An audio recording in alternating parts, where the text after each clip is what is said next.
The Webster Dictionary definition of suspicion is rather lacking in its ability to clearly denote the insidiousness that affects the ensnared mind and its inception. Suspicion is more like a tiny worm that bores its way into the psyche and takes up residence there. It can lie dormant for weeks or months, but it never dies. It hibernates quietly in the recesses of the mind, waiting to be fed with more doubt. Suspicion is the dark side of the mind. There is no joy or happiness where suspicion is present. It can paralyze its victim into inaction or create a state of numbness that robs the victim of their ability to reason correctly. Why am I so obsessed with the word suspicion? The simple answer is that all the devastating events of the past 3 months started with a small, unexpected observation that planted the worm of suspicion in my mind. Up until that event occurred, I would never have had the slightest doubt about the faithfulness of my wife of 16 years. 5 days of the week, I am awake before my wife and the children. I have formed a routine that involves me slipping out of bed and moving quietly into the exercise room located in the basement. I have several modern exercise machines that permit me to work out undisturbed for a half hour or more while the rest of the family is sleeping upstairs. A vigorous workout on the bench press machine and the treadmill wakes up my entire body.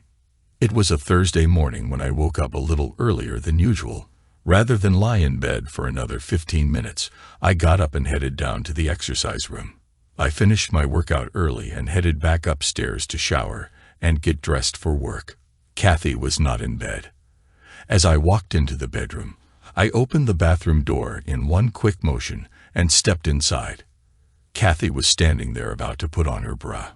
I smiled at her, and then my eyes caught sight of a strange dark bruise on Kathy's left breast. The mark was oval-shaped, about the size of a $50. My eyes flashed up from the dark mark and locked onto Kathy's surprised face. In the space of about 20 milliseconds, I saw a look I had never seen in Kathy's eyes. Those eyes flashed a strong sense of guilt as her mind registered that I had just seen the dark mark on her breast. It was as if I had caught her in some type of act. The look of guilt quickly changed to a look of shame as she turned her body away from me and proceeded to put on her bra. No words were spoken in that very brief but embarrassing moment. Kathy smiled as she moved past me and out of the bathroom. I stood there, dumbfounded, trying to make sense of the situation that took place in that very brief encounter. My mind would not let go of the sight of the dark mark on Kathy's breast. It sure looked like a love bite, a hickey caused by intense sucking on one spot of flesh. What was it really? Why was it there? Did Kathy bruise herself in some manner to get that black and blue mark? My mind was not willing to accept the other alternative explanation for the origin of her bruise. The warm water washed over my body as I stood in the shower. I tried my best to expunge the incident from my mind. The best I was able to do was to push it back inside my mind as I began to think of the workday that lay ahead of me. At the breakfast table, Kathy was her normal upbeat self as she hurried around getting me and the kids ready for the new day. Jason and Christy had their usual sibling nitpicking at each other while they finished their breakfast and headed out the door to catch the school bus. "I saw you looking at the bruise mark on my breast in the bathroom," Kathy said as she finally sat down across from me at the table. "I injured myself yesterday at work. There was an open file drawer I bumped into and hit my breast against it.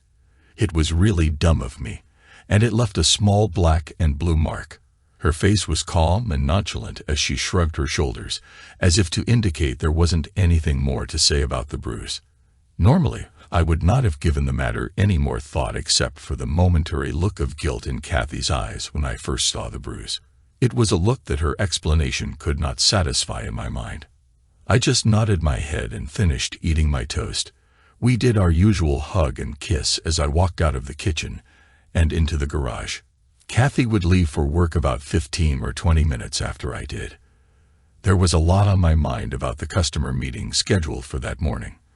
The bathroom encounter and Kathy's explanation dropped off my radar screen as I drove to work. But unknown to me, the worm of suspicion had been planted in my mind. It just burrowed itself inside, and went to sleep. Kathy, my beautiful 39-year-old wife, and I live what many would call the ideal American lifestyle. We reside in a nice neighborhood of upper-middle-class suburbia. We are both college graduates with professional careers that we constantly balance with each other and our 2 children. Jason, our oldest child, is 13 years old. He is a bundle of energy that rivals the Duracell bunny. There are middle school music lessons, swimming, soccer practice, and soccer games that keep him very busy. Christy is our 11-year-old daughter. She is her daddy's little princess. Even during her early years, she mastered the feminine skills that can bend and wrap me around her little finger.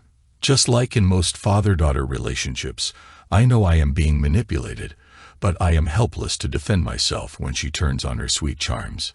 My name is Paul Matthews. I am a year older than my wife. I have been employed at Equity Corp for the past 12 years. My current position is that of section manager, responsible for the maintenance department located at the corporate headquarters. There are 24 people in my department who handle maintenance assignments ranging from heating and air conditioning equipment to computer and telephone installation. It isn't a very stressful job for me. I have very talented people working for me who know their jobs better than I do. Rarely do I have to do any business traveling. Once or twice a year, I attend a conference or seminar on new innovations in building maintenance. Kathy has gone with me on several of these out-of-town business trips. Kathy is the Director of Human Relations at the local TV cable company in our area. The high level of job responsibility makes Kathy feel very good about herself. In addition, her job has also done wonders for her self-esteem. After our daughter was born, Kathy thought her professional life was over and that she would be relegated to the status of a Susie homemaker and stay-at-home mom. By the time Christy was 3 years old, it was obvious that Kathy needed some outside activity that would challenge her more than cleaning up after toddlers and making meals. At first, Kathy was torn between her guilt and depression. She felt guilty that she could not cope with the demands of being a full-time mommy, yet she was depressed over the fact that all of her college education was going to waste without being fully utilized. All of that changed when Kathy's sister Evelyn moved into the same neighborhood. Evelyn and Kathy were 2 opposites. Evelyn Hunter was the consummate mother and homemaker. She had no desire to challenge the world with her business acumen or to be some secretary at a receptionist's desk. Motherhood suited her just fine. Having her husband, Todd, as the principal breadwinner was the way life was supposed to be in Evelyn's mind. The Hunters had 3 children, a boy and 2 girls. Alan was the oldest, followed by his twin sisters, Alexis and Elisa. It didn't take long for our 2 children to become close to their Aunt Evelyn and for them to spend much of their free time at their cousin's house. This was a blessing for Kathy. She and Evelyn worked out an arrangement that allowed Kathy to begin pursuing a professional career while her sister would be the den mother. That was 8 years ago. Kathy landed her ideal position with CableNet, the local TV cable company. She was hired as Human Relations Manager, reporting to the Regional Managing Director. The job was everything Kathy had hoped for. It gave her a sense of accomplishment and, at the same time, some freedom away from the office. One of her major job responsibilities was interviewing potential subcontractors for CableNet. She had to ensure that any subcontractor hired by CableNet complied with all of the state and federal hiring guidelines. Several weeks after the encounter in the bathroom with Kathy's bruised breast, I was reviewing the proposal specifications for a new telephone exchange system for the corporate offices. I discovered a number of important items had been overlooked in the draft proposal. I took to task the 2 employees directly responsible for writing up the specifications. Although it was unusual for these 2 employees to make such mistakes, I gave them a good dressing down and sent them off to correct the draft. This incident had frazzled my already tense nerves. The entire order would have been seriously compromised if I had not caught the error in the draft. I decided I needed to get out of the office for the rest of the day and do some stress-relieving exercise at the gym. As I left the office, I told my secretary I would be gone for the rest of the day and to only call me if a 911 type tragedy happened to the company. She smiled at me and just nodded her head. The next 2 hours were spent in a heavy workout at the gym, which included swimming 100 laps in the large pool, several minutes in the steam room, and a nice hot shower that made me feel like a new man. It was 2:10 in the afternoon when I walked out of the gym. For a quick second, I thought about returning to the office, but my refreshed mind quickly squelched that idea. Let the group run itself for the rest of the day. As I was driving home, a nasty thought flashed across my mind. I had read and heard stories about husbands returning home unannounced to find their wives in the bedroom with a lover. I smiled at that thought. Kathy would never be unfaithful to me. Then the little worm of suspicion in my psyche wiggled its ugly head, and the memory of the guilty look in Kathy's eyes gave me a twinge of doubt for a split second. I pulled into the driveway. No strange cars in sight. The garage door went up. No cars in the garage either. The children were still at school, and Kathy would be at work for another 3 hours. Peace and quiet, all for myself. As I entered the silent house, I quickly changed into some sweatpants and a shirt. I went into the den and put on some smooth jazz. I had no sooner sat down in my recliner to relax when the phone began to ring. Damn it anyway. I thought to myself as I got up to answer the phone. It better not be the office calling. "Hello," I said as I picked up the phone. "Is this the Matthews residence?" A female voice on the other end spoke. My mind first jumped to thinking this was a telemarketer making one of those annoying sales solicitation calls. "Yes, it is. Who is this calling?" I sounded annoyed as I challenged the caller. "Oh, I'm sorry to have bothered you. I was wanting to talk to Kathy Matthews," the female voice said apologetically. "She's still at work. Can I take a message for her?" I wanted to end this interruption and get back to my solitude and my glass of Jack Daniels. "Would you be so kind? This is Nancy Kopp. I wanted to call her and tell her about the cost to get my car repaired." My mind jumped for a minute. Kathy hadn't mentioned anything to me about a Nancy Kopp. "Can you give me the information, Nancy?" My voice had now changed to a more pleasant tone as my curiosity was piqued. "Yes, tell Kathy the body repair shop said the cost would not exceed $550 for the taillight and dent in the fender." Nancy's voice sounded like that of a middle-aged woman. "All right, Nancy, tell me more about the accident and what happened." "Well, it was last Tuesday when Kathy backed into my car in the parking lot. She didn't do any damage to her car, but the edge of her bumper smashed the taillight lens and made a small dent in the fender. It wasn't very bad, so Kathy told me to get an estimate, and she would pay the cost of repair. She didn't want to report it to the insurance company. I can understand why she wouldn't want to do that. Those insurance companies will raise your premiums at the slightest chance. It sounded to me like two women solving all the world's problems in a parking lot, I said to Nancy as I scribbled a note for Kathy. "Yes, I imagine mall parking lot accidents occur all the time," Nancy said, "but this one occurred at the Pine Tree Motel parking lot." Wham! My mind snapped at that last statement. So Kathy was at the motel a week ago on Tuesday, and she backed her car into your car. Is that correct? I tried to make my voice sound natural and not convey the tightness that was gripping my chest. Yes, that's correct. I had gone over to see my sister, who was staying at the motel. My husband does not like my sister at all, so I have to meet her at the motel whenever she comes to town. I was getting out of my car when Kathy backed out of her parking space. She must not have seen my car behind her when she bumped into it. It was a good thing she wasn't going very fast, or the damage would have been greater. I thought for a moment about what question to ask Nancy next. Too much chaos in my mind, so I just asked, "Is there anything else about the accident you can remember, Nancy?" "Well, nothing other than to thank the man who came over to look at the damage and tell me that my car was still very drivable, but he said I should get it fixed before the police gave me a ticket for driving with a broken taillight." Was Kathy upset by the accident? I could hear her take a deep breath as she thought for a second. Yes, she was. That was until the kind gentleman came over to assess the damage. He was so helpful about the incident that he calmed us both down. "Did the man work for the motel?" I asked. "No, I don't think so. In fact, I think Kathy knew him, although she didn't say that she knew him." I wanted to ask her what this kind gentleman looked like, but that might have raised some suspicion on Nancy's part.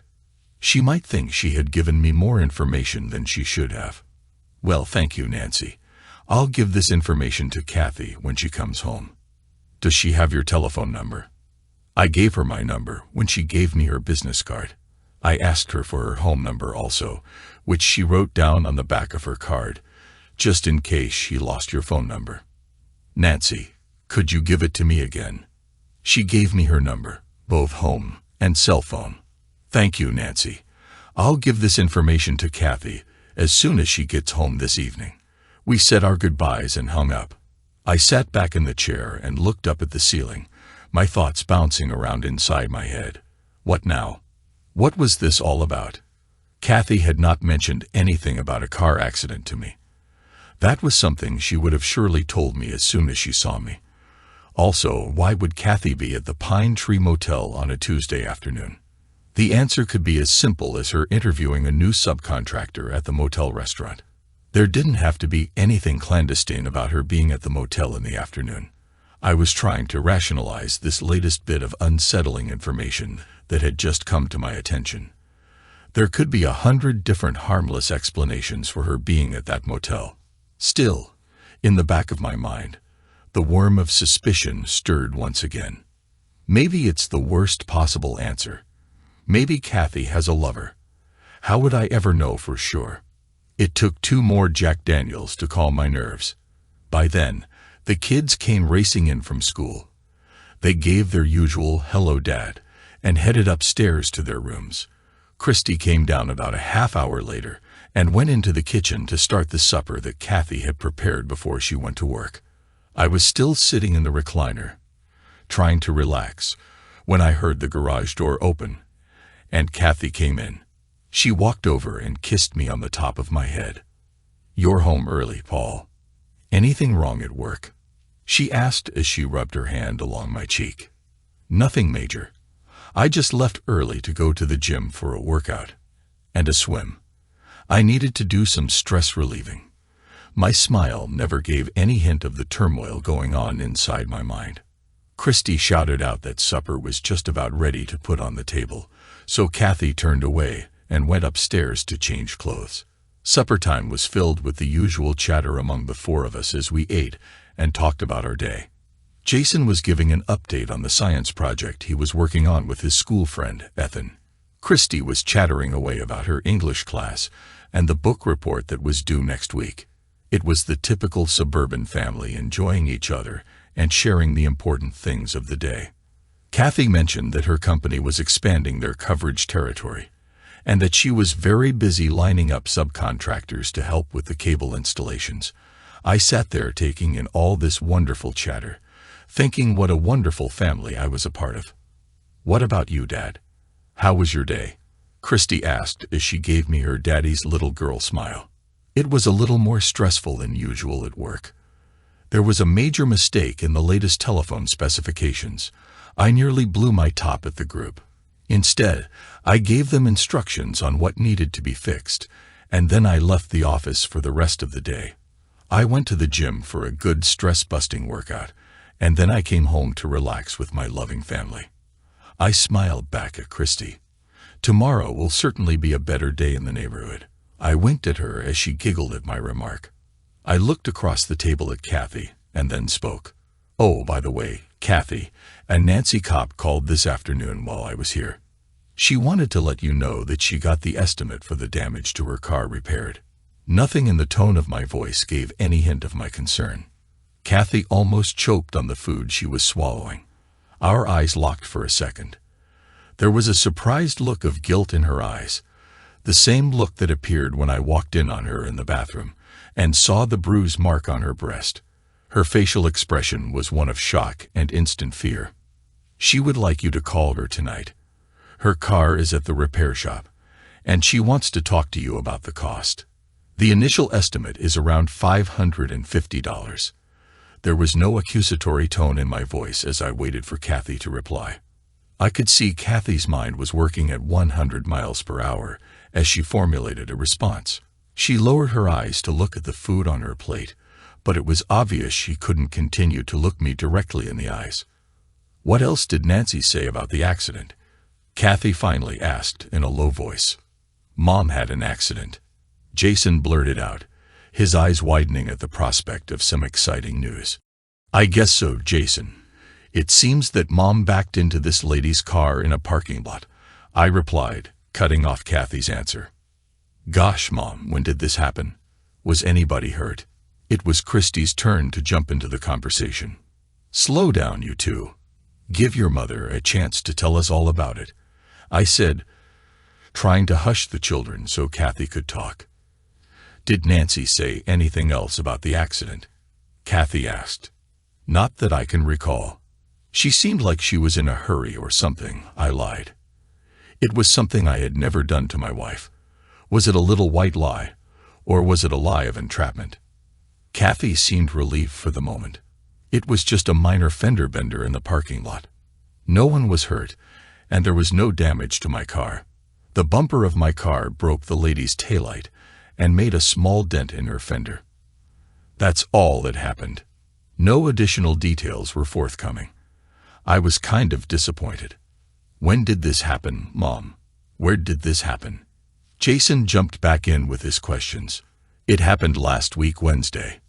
I went to the mall to get a birthday gift for Carol.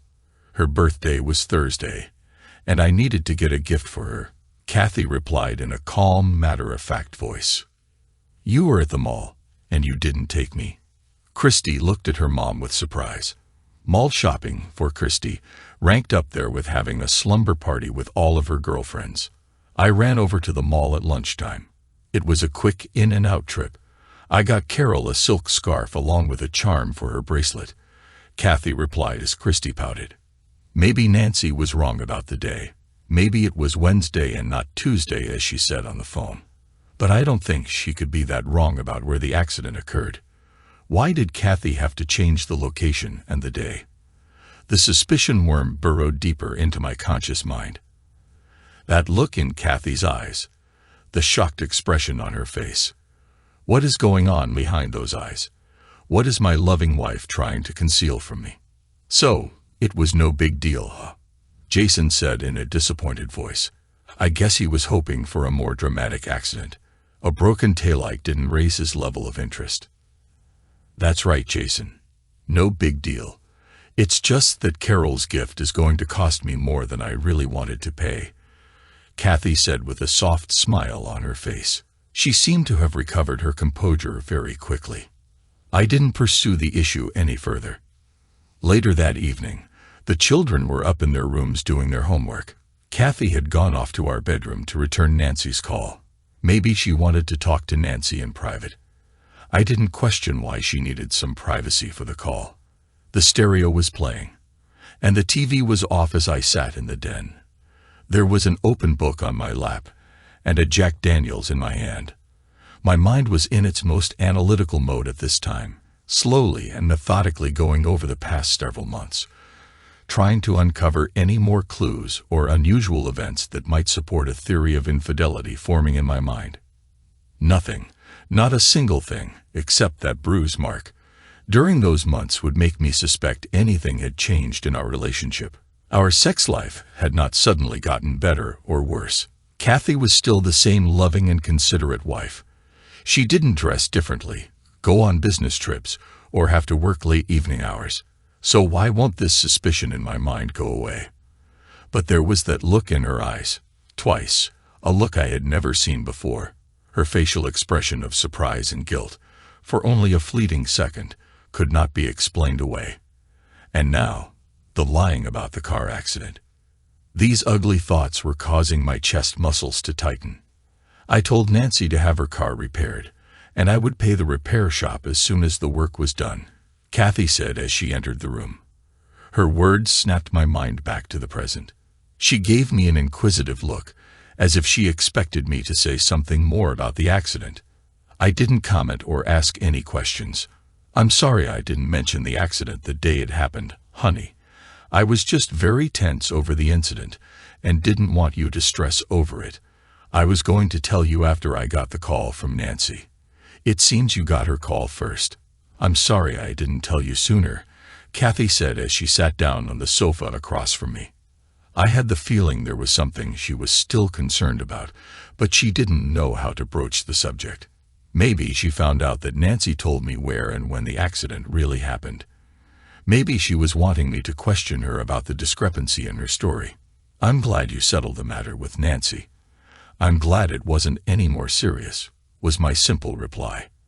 After my response, Kathy seemed a little more relieved. Aren't you going to watch Lost tonight on TV? It is on tonight, isn't it? Her question seemed to put the accident incident to rest. There was no sense in her mind to dwell on this sticky issue. No, I think I'll skip the show for now. I have enough convoluted mystery going on at this time. I'll let Jack and the rest of the crew on the island manage by themselves this week. I smiled at her and took another sip of my drink. Well then, I think I'll go upstairs and pour myself a hot tub filled with bubble bath. Then I'll soak in it till my skin turns pink, Kathy said as she got up from the sofa and walked over to me with a smile on her face. She leaned over and kissed me on the forehead. Would you check on the kids before you come to bed? I want to make sure their homework is done, and that they don't stay up too late. Her voice was the same sweet, loving voice that I've come to know and love for these past 16 years. Sure will, lover. I'll crack the whip if I have to tame those two monsters of ours. Now go and enjoy your soak in the tub. I made a kissing sound with my lips as she smiled and walked toward the stairs. Don't stay up too late, lover boy. I'll be in bed waiting for you. She giggled as she walked up the steps. Kathy is one sexy and passionate woman when she gets in the mood. A hot bubble bath always sets the stage. I knew we were in for a hot night between the sheets when I came up to bed. My first thought was how those suspicions might affect my intimate feelings toward the woman I love and worship. I had no tangible proof of any infidelity on her part, nothing but this nagging worm of suspicion that wouldn't go away. An hour later, I shut everything off downstairs and went up to check on the kids. Jason was engrossed in the video game he held in his hand. Okay, young man, show me the homework assignment, I said as I quickly snatched the Game Boy out of his hands. Oh, Dad, I was just about to get to the 10th level. Now you messed it all up, Jason said with a pout on his face. You'll have all summer to get to the 12th level if that's your goal. Right now, we're trying to get you through the 5th grade at school, I said, poking him gently in the ribs. Now, the homework, young man. Christy was already in bed. She had heard the noise from her brother in the other bedroom, and now wanted to play the daddy's little girl routine on me. It always worked. I kissed her goodnight and turned off the light. Sex that night with Kathy was incredible. We spooned our bodies together in a lover's embrace and fell into a peaceful sleep. That Saturday, Kathy and her sister went off to do some girl shopping. The children were over playing with their cousins while Todd had the babysitting responsibility. Lucky me, nothing special to do in a quiet house all to myself. Since I was restless, I decided to wash both of our cars. Evelyn had driven her SUV, so Kathy's car was still in the garage. It was a great day outside, so I took my time washing and vacuuming the two cars.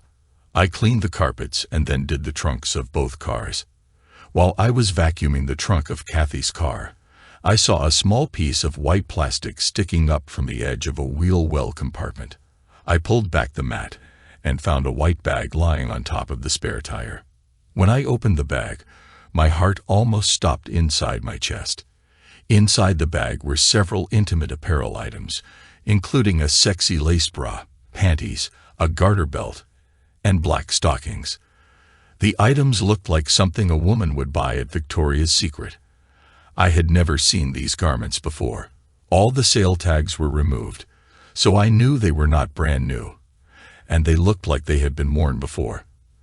The crotch of the panties had a distinct smell of female odor, Kathy's smell.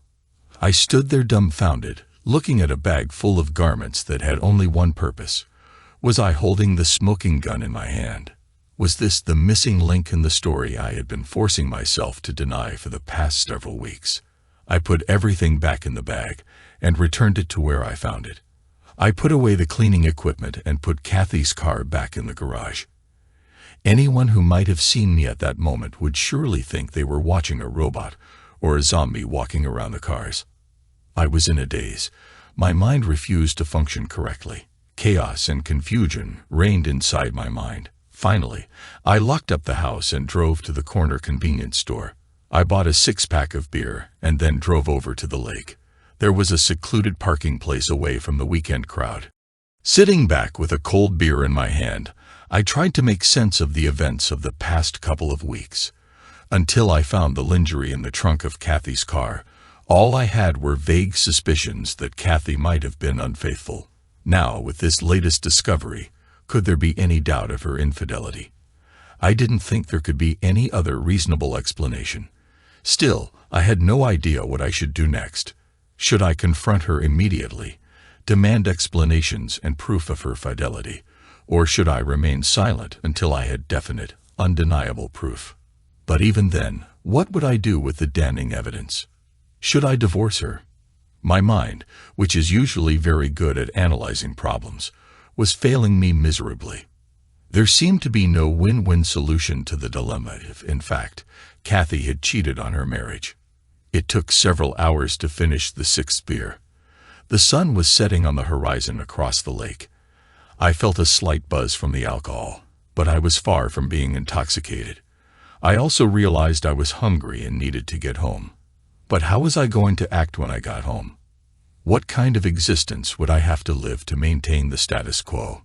The missing part of the equation was Kathy's explanation for all of my suspicions. Could she have rational reasons that would dispel all of my doubts? I arrived home to find Kathy on the phone. She turned and looked at me as I entered the house. Her face was filled with worry and concern. "My God, Paul, where have you been all afternoon? You had us worried sick. You weren't here when Evelyn and I got back from shopping. Todd didn't know where you were either." There was a high level of angst in her voice as she put down the phone. I walked into the kitchen area and got a glass of cold water from the refrigerator. Our eyes never connected until I sat down at the table. I had been out at the lake with a lot on my mind that I needed to think about and sort out. I looked up at her, and our eyes locked.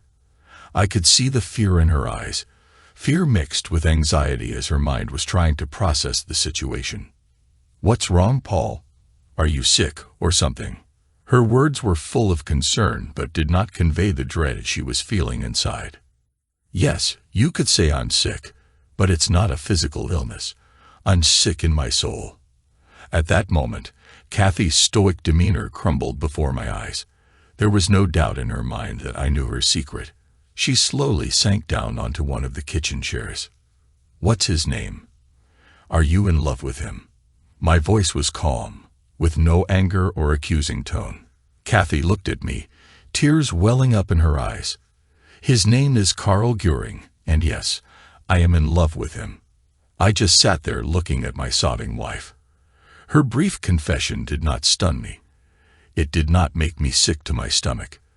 The suspicions I had about her infidelity had just been confirmed. Now the angst I'd been living with, since I found her stash of sexy lingerie in the trunk of her car, washed over me, leaving me an empty emotional shell.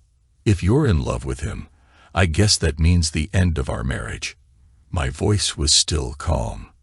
"Oh God, no, Paul," Kathy cried out, a terrified look spreading across her face. "I still love you, Paul. My love for Carl does not diminish the love I have for you." Her voice cracked, and her body shook as if she had just gotten a blast of cold air. "Well, you're sadly mistaken if you think I will ever accept the role of a cuckold. I do not wish to live with a woman who professes her love for another man. I can see no other recourse for us except divorce." I moved out of the kitchen area and into the den, where I slumped down in my favorite recliner. I did not want to look at my unfaithful wife any longer. To me, the decision for a divorce was now a foregone conclusion. It took several minutes for Kathy to regain her composure enough to speak to me. She sat on the sofa across from me quietly for a moment before she spoke. I know this must be a terrible shock to you, Paul, finding out I have been unfaithful, but I really think you should listen to my explanation before you end our marriage. She tried to speak in a soft, loving voice, but I just turned my face away from hers. Tell me one thing, Kathy. Do you still want to have a sexual relationship with this Carl guy? She closed her eyes, took a deep breath, and simply answered, yes. Then there is nothing left of our marriage. Since you were the adulterous partner, I will file the divorce papers in the morning. I will seek primary custody of the children. I do not wish to expose my young, impressionable children to an adulterous environment. If you want Carl as your lover, then it will have to be without having custody of the children. My voice had taken on an aggressive tone. It was time to assert my position as the head of the family and the aggrieved husband.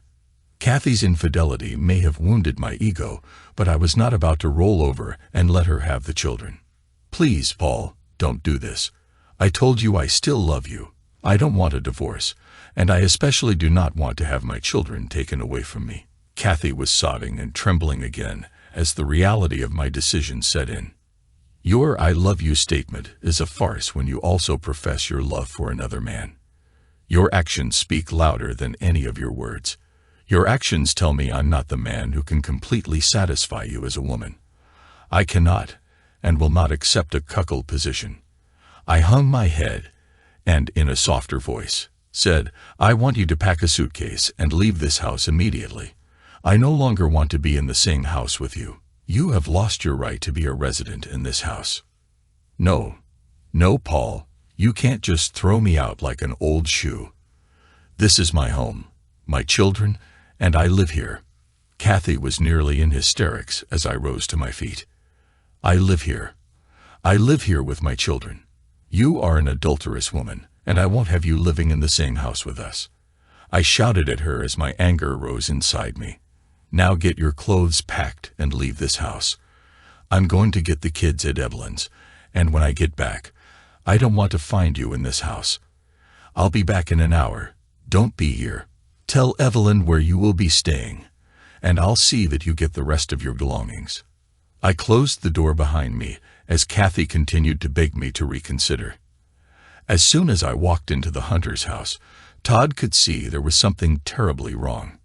He had never seen me looking so distraught. What the hell has happened to you? Todd asked as he walked over to me. Bad, Todd. Very bad, I said as I leaned against the wall. I rolled my head from side to side slowly as I spoke. Kathy has gotten herself a lover, and she doesn't want to end the affair. It's over for the two of us. I told her to pack some clothes and leave the house. I'll be filing for divorce in the morning.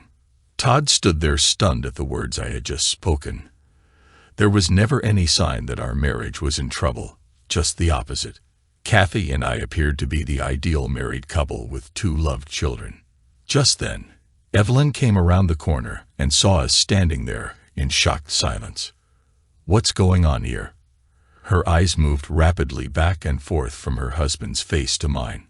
Paul just found out that Kathy has been cheating on him, Todd said sadly as he looked hard at his wife.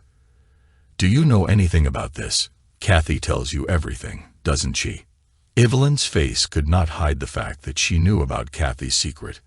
She didn't tell me everything, only that she had met her long-lost high school sweetheart. She didn't tell me she was sleeping with him. Her voice wasn't very convincing. So you knew something wasn't right, didn't you, Evelyn? I barked at her in an accusing tone. I tried to tell her not to get involved with Carl. Their relationship in high school was in the past, and she should not jeopardize her marriage trying to relive some teenage fantasy. Her eyes were now focused on a spot on the floor. She couldn't look me directly in the eyes. How long ago was this, Evelyn? I snapped at her. About 8 weeks ago, Evelyn said in a small voice. What else do you know? My anger was still building. Kathy told me Carl owns a small construction company. He didn't know Kathy worked for CableNet when he applied for subcontracting work. Kathy was shocked when she first saw his name on the application form. Evelyn moved out of the hallway and sat down on the sofa, her head bowed in embarrassment. After she told me she met Carl for lunch, she no longer talked to me about him. I tried to find out if anything was going on between them, but she refused to talk to me about Carl. Evelyn let out a deep sigh. I had a dark suspicion that she was beginning an affair with Carl. Todd had not said anything as his wife confessed her knowledge of the contact between Kathy and Carl. He had no idea what to do or say at that time. "Damn women," I shouted at my sister-in-law. "Even though she's your sister, you should have told Todd or me that something might be happening with Kathy. Now it's too late. Our marriage is over." I told Kathy to pack her bags and get out of my house. The veins in my neck were pronounced as my anger got out of control. Terror flashed in her eyes as Evelyn looked up at me. "You're not throwing Kathy out into the street. She's your wife, and I know she loves you, Paul." Evelyn was now beginning to cry loudly. She also told me she loves Carl and that she wants to continue her affair with him. I shouted back, "That goddamn woman deserves to be out on the street." I knew I had to get away from Evelyn before my rage exploded out of control. "Where are Jason and Christy?" I turned to Todd. "They're in the backyard playing," Todd said as I turned and walked to the back door. The phone was ringing on the end table as I walked out to get the children. The two youngsters ran over to me. "Come on, gang. Let's go get some burgers at Mickey's," I said with a forced smile on my face. "Can the three of us come with you, Dad?" Christy asked with a girlish smile. "Sure they can, if their mother and father say it's okay," I replied. "Let's go in and ask them," Christy called out to the others as she raced inside the house. Evelyn was on the phone, talking to Kathy. "Why was Aunt Evelyn crying when I went into the house?" Christy asked from the back seat of the car. "She's having a bad day. I think she got some bad news that disturbed her," I replied to my daughter. "Is that why she said she wanted Ellen, Alexis, and Elisa to stay home tonight, Dad?" Jason interrupted the conversation. "I guess so, Jason. There's a lot going on right now that will upset a lot of people. We can talk more about this when we get home." Jason and Christy were finishing up their French fries when I turned away from them and pressed the speed dial button on my cell phone. The phone rang several times. Then a female voice answered. "Hello." It was Evelyn's voice. In a quiet voice, I said to her, "We're going to be leaving here shortly, and when we get home, Kathy better not be there." The children were more interested in the things going on around them to pay any attention to my phone conversation. "Paul, be reasonable. Kathy is having a major emotional crisis over this. She has no place to go, and she doesn't want to be without her children." Evelyn was trying to mediate for her sister. "I don't give a damn where she goes. She can go live with her new lover for all I care." My rage was building again. "She better not be there when we get home, or the children will find out the hard way what a cheating and immoral woman their mother really is." I pressed the off button and took a deep breath as I tried to suppress my anger. "What's wrong, Daddy?" Christy asked as she saw the strange look on my face. I tried my best to smile and act nonchalant. "Nothing really, sweetie. We'll talk more when we get home." The house was empty when the three of us arrived home. "Where's Mommy?" they both asked as they saw the empty house. "She had something she needs to do. Mommy will be away for a while things get straightened out," I said, the serious answer to the children's question. I knew very soon I would have to have a very hard talk with both of them. "Now get upstairs to your rooms. I want that homework done in the next hour. I'll be up to tuck you in and say goodnight." When I walked into the bedroom, I noticed there were many of Kathy's clothes missing from her side of the master closet. Her cosmetics were also missing from the vanity in the bathroom. Even though my anger was still paramount, I felt a strong sense of loss as the reality of Kathy's absence set in. Still, I knew there would be more anguishing moments ahead of me. I lay back in the dark bedroom, looking up at the ceiling. There were so many details I would have to address in the immediate future. Most important would be the emotional health and well-being of my two children. How do you tell your children that their mother will no longer be living with them, that she will not be there to love and comfort them every night, that she will not be there to be mom when they are sick? In my own mind, I was struggling with my decision to fight for custody of the children. I wanted them to grow up happy and healthy. Would they be better off living with their mother and her new lover? Maybe it was my wounded ego. Maybe it truly was my devotion to my children. But I soon rejected the idea of giving up the children to my adulterous wife. I would fight tooth and nail to have them continue to live here with me. The next several days were traumatic and heart-wrenching. I immediately began the divorce process through my attorney. I was able to get a restraining order against Kathy, prohibiting her from coming into contact with me or the children. Kathy hired a lawyer and was fighting the restraining order, but the results would take a week or more in the courts. Jason and Christy were now confused and upset by the events happening in their once happy and loving home. I sat down with them and tried to explain that their mommy and daddy were having some serious problems and were no longer able to stay married to each other. The children could not understand what was happening and why their parents could not just kiss and make up. I told them there were issues too serious to simply forget about. I did not specifically tell them about their mother's new lover. As gut-wrenching as these conversations were with the children, I was determined to stick to my position. When I finally talked to Kathy on the phone a week after I made her move out of the house, I issued my first threats to her. I told her there are laws in our state against alienation of affection by a third party. I warned Kathy that if she insisted on fighting my custody of the children, I would file charges against Carl and sue him for alienation of affection and destruction of our marriage. I also told her I would report her affair to the senior executives at CableNet as a conflict of interest on her part, which would probably get her fired from her job and prevent Carl's company from doing business with CableNet. Kathy continued to plead with me to cancel the divorce actions and let her return home. These pleas were met with my sarcastic remarks about her having made her choice. I made it quite clear I would not be a cuckold or live in an open marriage arrangement. Adding to the insults, I told her I was never interested in sloppy seconds and that I didn't keep damaged goods. The phone call ended with Kathy still pleading with me to reconsider. Next, I had a long talk with my sister-in-law about Jason and Christy visiting with their cousins. I told her in no uncertain terms that I would not permit Kathy to be at Evelyn's house if the children were there. I set down the rules of conduct that would govern my relationship with the Hunter family. Evelyn finally capitulated to my demands for the sake of the 5 children.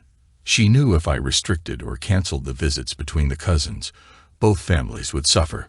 The divorce papers were drawn up with me as the primary caregiver and having custody of the children. Kathy took my threats seriously and withdrew her objections to that part of the arrangement.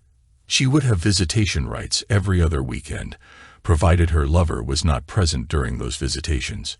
She would pick up and drop off the children at her sister's house, so I would not have to be present when she came to their house. This mutual agreement permitted the divorce process to continue. A month after Kathy moved out of the house, I looked into the bathroom mirror and saw a man who had aged 10 years in the span of 4 weeks. Every evening, the children pressed me about making up with their mother, so she could move back in with us. These confrontations were taking their toll on the 3 of us. In addition to losing my wife, I now felt I was on the verge of losing the love of my children. I took an early vacation from work to spend more time bonding with them. Slowly, the tension between the children and me improved, but I could still see that they missed their mother and their once happy family life. Being a single parent was becoming very stressful for me. I finally hired a housekeeper to maintain the household and be a live-in maid. I did this to ensure that an adult would be at home when the children returned from school. Margarita was an elderly Latino grandmother who accepted the position. She moved into one of the guest bedrooms and immediately took over all of the household chores. It didn't take long for Jason and Christy to adopt her as their foster grandmother. In addition to her household chores, she also began teaching the children the Spanish language. A quiet stability slowly returned to the Matthews house. The children stopped pressuring me to allow their mother to return to the house. The weekends the children spent with their mother soon became part of their routine, and they seemed better able to adjust to not having their mother live in the same house with them. Margarita always had their favorite meal ready for them, when they returned home from their visits with Kathy. Still, it wasn't the same loving family anymore. My life was particularly stressful due to the trauma I suffered after discovering Kathy's infidelity and then losing her presence in the house.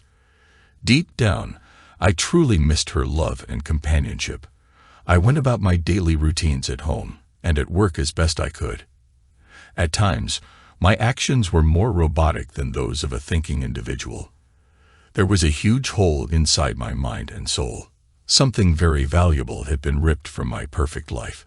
Something that might never be replaced. The once close relationship between the Hunters and we now had a very large chasm between us. The cousins remained very close friends and still shared much of their time together, but the closeness I once had with Evelyn and Todd had diminished to almost nothing because of the rules I had set down weeks ago. Evelyn had never tried to persuade me to give Kathy another chance. She was caught between loyalty to her sister and her feeling that Kathy was solely responsible for the misery that now existed in both families. One evening, when I went over to pick up the children at Evelyn's, she took me aside and handed me a large manila envelope.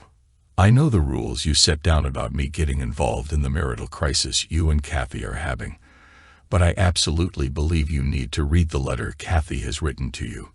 It's in this envelope, and it may contain some of the answers to questions you have been afraid to ask.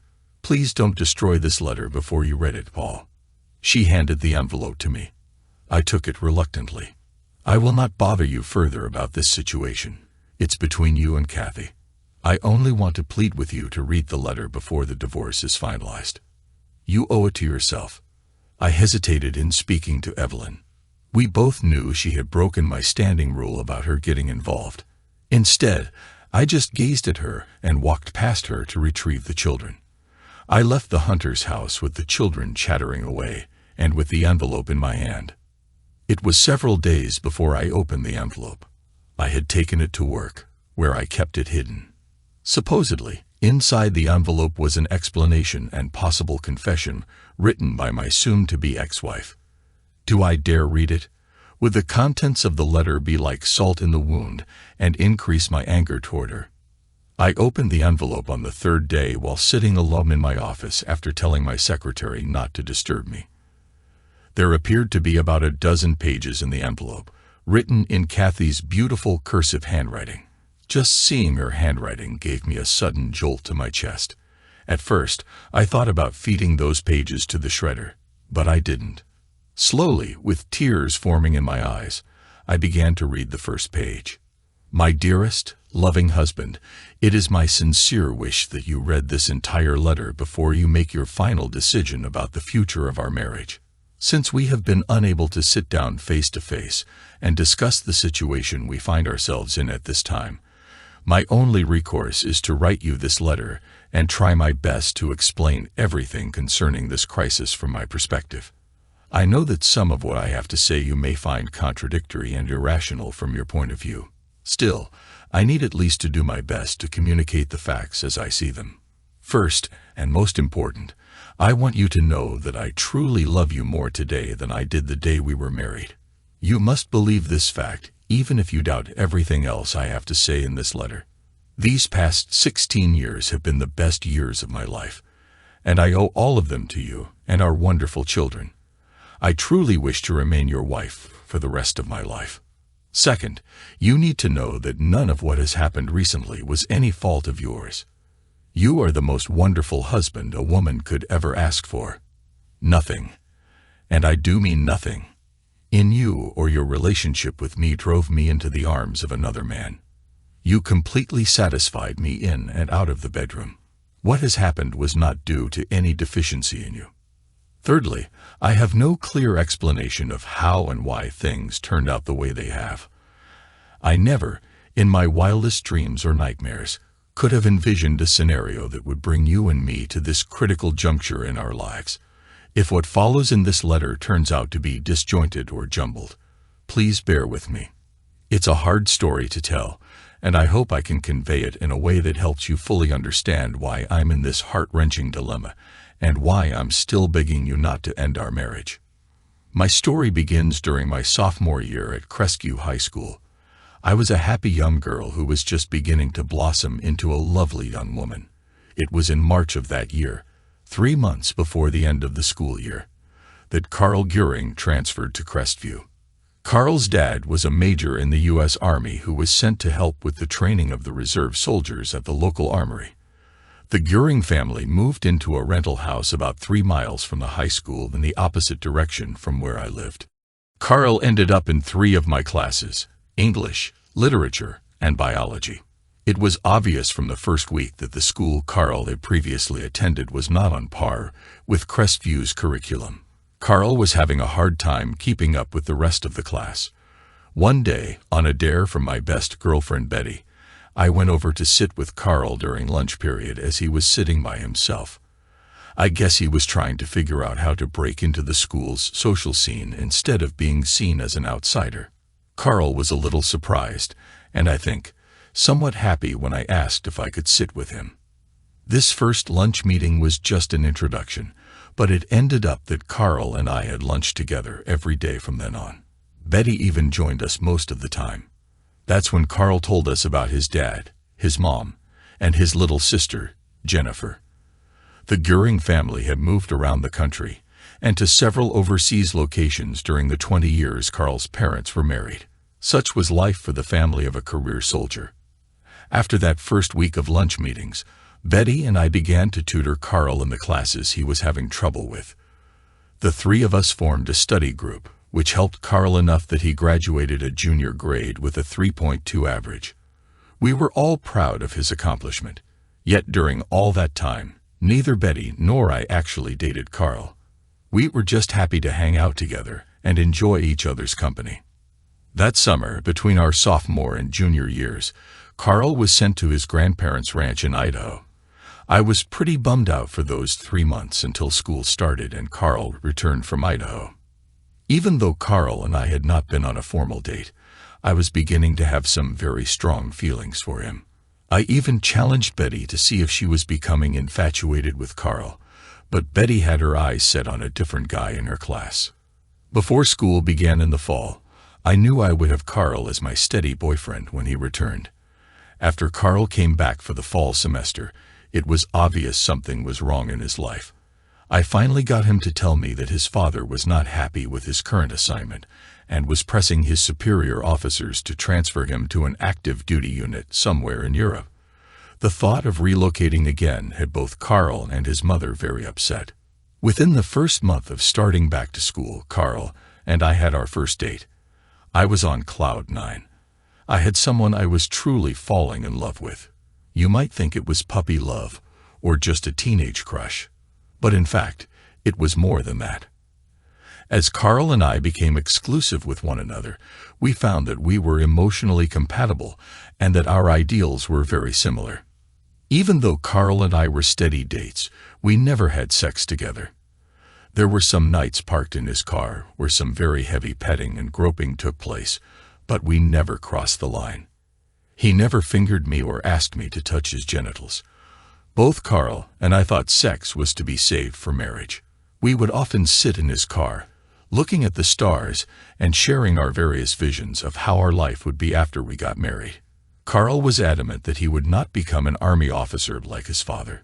He saw the effect all the moving around from base to base had on his family's life, and that was not the life he wanted for his future family.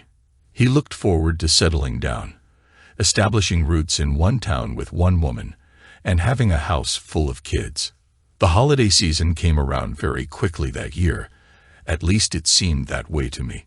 On Christmas Eve, Carl gave me a friendship ring, which he said was to be my pre-engagement ring. It was a very Merry Christmas and a Happy New Year for me. Spring came racing around as the bond between Carl and me grew stronger and stronger. I was fearful he would be sent back to his grandparents' ranch again once school let out for the summer. He told me he would fight that decision and find a summer job somewhere around town. It was the last month of the school year when the bomb dropped. Carl's father had finally convinced his superior officers that he would be able to contribute more to the army at an active duty station. He got his transfer orders to Stuttgart, Germany. Carl came to school the next day, and I immediately knew something was terribly wrong. My first thought was that his father was going to send him back to his grandparents for the summer. When Carl told me he and his family were moving to Germany by the end of June, my world literally exploded. I broke down in hysterics and had to be sent to the nurse's office. I was a total wreck for the remainder of the school year. My grades plummeted. If it had not been for my previous high grades, I would never have passed on to my senior year. All kinds of thoughts raced through my mind. I even told Carl we should run away and elope. But Carl was the cooler head. He knew we were way too young to make it on our own. The day finally came when Carl's family left for the airport and their new life in Germany. Our farewell was like someone tearing my heart out while it was still beating. I was totally devastated. It was a good thing we were out of school for the summer. My parents saw the depression I was in and managed to get me into counseling and therapy before school began in September. The therapy did help me, and I continued with it through all of my senior year. Carl and I wrote daily letters to each other. You have to remember, this was the time before the internet and email. Our letters were both loving and sorrowful. We missed each other, and I firmly believed the separation was increasing our love for each other. I did not date any other guys during my senior year. In fact, I did not even attend the senior prom at the end of the year. I was Carl's girl and would remain faithful to him no matter what.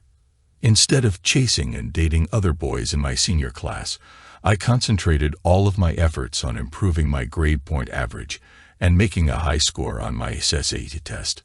All of that effort paid off in the form of acceptance and a scholarship to Cal Berkeley. My sister Evelyn was already a student at Cal Berkeley. She would be able to help me with the relocation and getting me started on campus. All of these wonderful things made me very happy. In his letters, Carl also praised my efforts and the results. Still, I didn't look forward to the summer with us still thousands of miles apart. In August, the second bomb went off, but it was not as immediate in its destructive force as the first. About 6 months after the Goerings moved to Germany, the bomb came as an interruption to the stream of daily letters that Carl and I exchanged. There was an entire week where I didn't get any mail from Carl. I became very worried about Carl and even tried to contact him by phone. But that didn't work out. The phone number had been changed. In the next letter I received from Carl, he told me his dad had been accidentally killed during a training exercise. His letter was very short and mentioned that he was having difficulties with his mother, but he did not elaborate. I continued sending my daily letters to Carl, trying to extend my sympathy for the loss of his father and give him some encouragement during those very tough times. The last letter I received from Carl told me his mother was very sick and had been sent to a hospital. He was now trying his best to care for his younger sister and put the family things in order. He signed his letter, professing his undying love for me and stating that one day we would be together. I continued to write to Carl every day, even though I was not receiving any responses. September found me on the campus of Cal Berkeley with my sister Evelyn. I was not sure I was emotionally ready to take on the challenges of university life. All I could think of was my true love in Germany facing extremely hard tasks, and I was not there to help him. If it had not been for Evelyn helping me through those first months at the university, I'm sure I would have flunked out. During the Thanksgiving holidays, the first of my letters was returned to me, marked "Return to Sender, Address Unknown." That small notice on the envelope was like a dagger through my heart. I had not received a letter from Carl in over a month, and now it seemed he would not be receiving any of my letters. I was a lost soul. Nothing in my life seemed to matter to me anymore. I felt I could have died and not regretted leaving my empty world. Once again, it was Evelyn and her constant monitoring that gave me the courage to move forward. I finally had to resume my therapy, this time with a different therapist. Through her help and guidance, I pulled myself together and once again focused all of my energy on my studies and future career. Still, something deep inside was missing. It must have been part of my soul, because I felt spiritually numb and void. After a full year of not hearing anything back from Carl, I pushed his memory to the back of my mind and essentially laid him to rest. All of his previous letters were packed in several shoeboxes and stored in the back of my closet. As a side note, Paul, you never knew about those letters. I kept them stored away until the day you proposed marriage to me. Your love and that proposal began to heal my wounded soul. That weekend, I burned all of Carl's letters and scattered the ashes into San Francisco Bay. Carl was finally put to rest forever, or so I thought. I never told you about Carl, and I told all of my family never to mention him to you or to me, ever. What followed after college were 16 of the most wonderful years that a woman, a wife, and a mother could ever ask for in her entire lifetime. You must believe those words, Paul. They are the absolute truth. This next section of my explanation may sound strange and some of it absolutely absurd. There will be things in this letter that defy logic and rationality. Yet after all the dust of my words has settled, you will find one terribly torn and bedeviled woman, a woman who has had to come face to face with some very serious revelations in her life. As you know, one of my major responsibilities at CableNet is to review and approve all subcontractors who perform work or services for us. The review process of my department focuses on the subcontractor's past and present compliance with all state and federal labor laws. We do not issue work contracts to subcontractors who employ illegal immigrants or violate work-hour laws.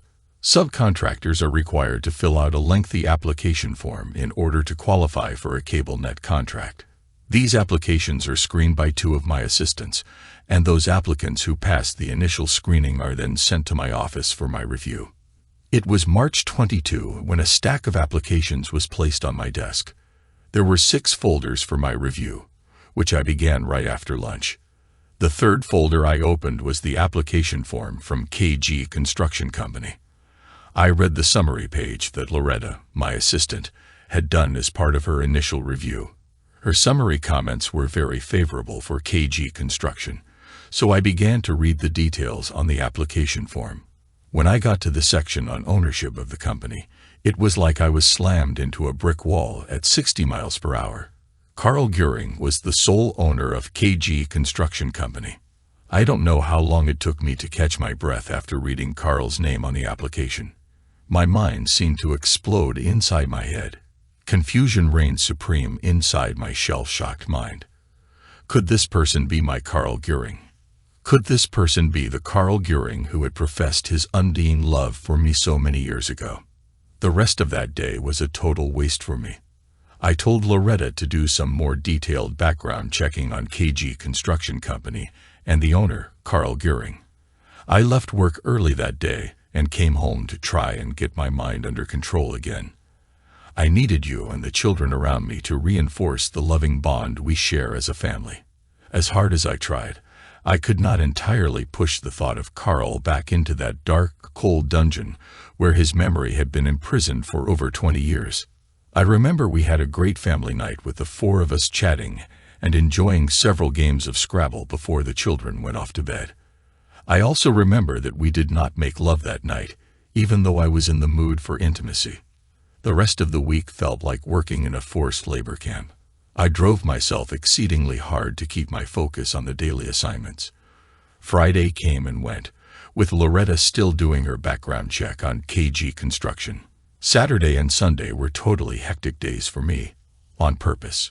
Every small project I had postponed up to that point, I jumped on with gusto. You even remarked that I must have taken a double dose of my morning vitamins. It was a Herculean task inside my mind to suppress the thoughts of Carl from overwhelming my conscious mind. Monday morning, Loretta came in with another small stack of application folders. She told me the background check on KG Construction was on top. She left my office and closed the door behind her. I remember looking at the top folder as if it were a poisonous snake ready to strike. It took me several minutes of staring at the folder before I reached over and opened it. There on the first page of the background check was all the information I needed to confirm that this Carl Goering was, in fact, my Carl Goering. The report also indicated that he was single, divorced for 8 years, and living in Gilmore, about 26 miles from my office. My body went cold as the flood of suppressed memories slammed into my conscious mind like a tsunami wave. All of those feelings, which I thought were long forgotten and buried, rose up and shook me to my core. It was impossible for me to think of anything other than thoughts of Carl and the young love we shared so briefly 20 years ago. Once again, I turned to Evelyn for her advice and counsel. She knew there was a serious problem when I came to her house early in the afternoon to talk to her. She was the only living relative who knew about Carl and the relationship we shared before his father was killed in Germany. She had always been my rock and steadfast advisor. Now I needed her advice more than ever. After telling Evelyn about my discovery, she had a very bewildered look on her face. It took her several minutes to compose her thoughts before she told me I must forget all about Carl and leave his memory to rest in peace. Although it wasn't necessary, she reminded me about the fabulous life we have as a family. She told me Carl was in the past and must remain in the past if I wished to keep our family whole. I knew she was right. I had everything a woman could possibly want or expect in a loving family relationship. Still, there was the nagging voice of curiosity that wouldn't shut up inside my mind. The following week, my curiosity could no longer be contained. I had Loretta set up a meeting with Mr. Carl Göring for the following afternoon. Carl had no way of knowing who I was, other than that I was the final person in the approval process. He was simply asked to come to Mrs. Kathy Matthews' office the next afternoon. Despite all my efforts to control myself, my emotions were a raging inferno. What would happen during that first meeting? Would Carl remember me? Would there be any feelings left between us? I didn't sleep very well that night. Driving to work that morning was like driving to a wake. The apprehension was almost overwhelming. My conscience was in full rebellion, and every nerve in my body was frazzled. At 2:30, there was a knock on my door, and Loretta stuck her head around the door to tell me Mr. Carl Göring was here for his 2:30 appointment. Carl stepped into my office, and Loretta closed the door behind him. For a split second, Carl looked at me with a confused expression on his face. Then he simply asked, "Kathy, is that you?" I stood up from my desk on legs that seemed as if they were made of rubber. "Yes, Carl. It's me, Kathy." Neither of us knew what to say next. There was silence for a very long second. Then I told him to take a seat in front of my desk. I could tell Carl was in a mild state of shock at seeing me for the first time in over 20 years. He wasn't sure what he should do or say. I asked him how he wasn't commented on the fact that he was looking very fit and healthy. Still, he was having trouble coming to grips with the situation. I changed the topic and began to tell him about the approval process. He just sat there, not saying a word, as I told him his application had been approved and that he would be able to contact the director of installations to receive his contract assignments. How I managed to speak to him for over 15 minutes without breaking down like a quivering bowl of jelly, I'll never know. I just smiled politely when I was done and asked if he had any questions about the contract or the work. He slowly shook his head no, but his eyes never left my face. When I indicated the meeting was over, he was very slow to rise from the chair. As he got to his feet, he finally seemed to gain some control over his initial shock. He thanked me for approving his company and then said he would like to meet with me for lunch. I told him we could meet the next day at Brandon's restaurant across the street from my office. He looked pleased at my response, but was still unsure how to end the meeting, so he just smiled and said he would meet me at Brandon's the next day at noon. After Carl left my office, I slumped back into my chair. There was a tightness in my chest as I realized the first love of my life had just been resurrected from the dead. Nothing significant happened the next day over lunch, except that Carl told me the awful details of what happened after his father's death. His mother, who had always been a frail woman, had a nervous breakdown upon hearing of her husband's death and had to be committed to a mental hospital. Carl was now forced to assume the role of the head of the family. He had a little sister he needed to comfort and support. The army arranged for Carl and Jennifer to be sent back to live with their grandparents, while their mother remained in the mental hospital. Before Carl and his sister had settled in with their grandparents, they received the news that their mother had committed suicide in the hospital. In a brief period of less than a month, Carl and Jennifer were left as orphans.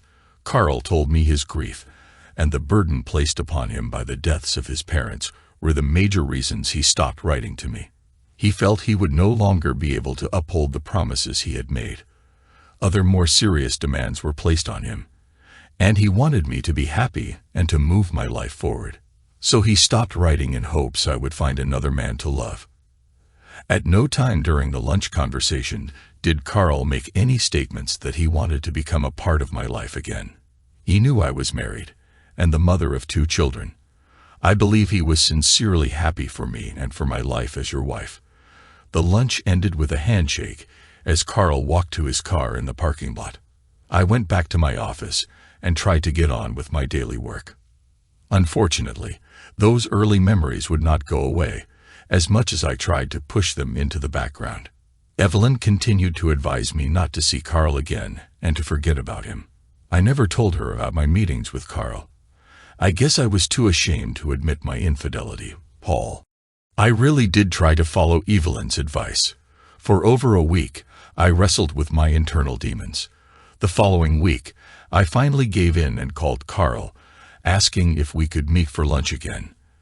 That lunch was the beginning of my infidelity. There was no seduction or sex involved, but during our meal, I confessed to Carl that I had never stopped loving him. He confessed the same to me. At that moment, I knew I needed Carl to be a part of my life once again. It was I, Paul, not Carl, who set the wheels in motion for what would become several sexual trysts before you made your discovery. Somewhere in the following weeks, I became a different person. I felt as if I was 2 different women living in the same body. When I was with you and the children, I was the same loving wife and mother I had always been. When I was with Carl, I was that young girl again, finding my lost love, and once more having him in my arms. I knew it was wrong.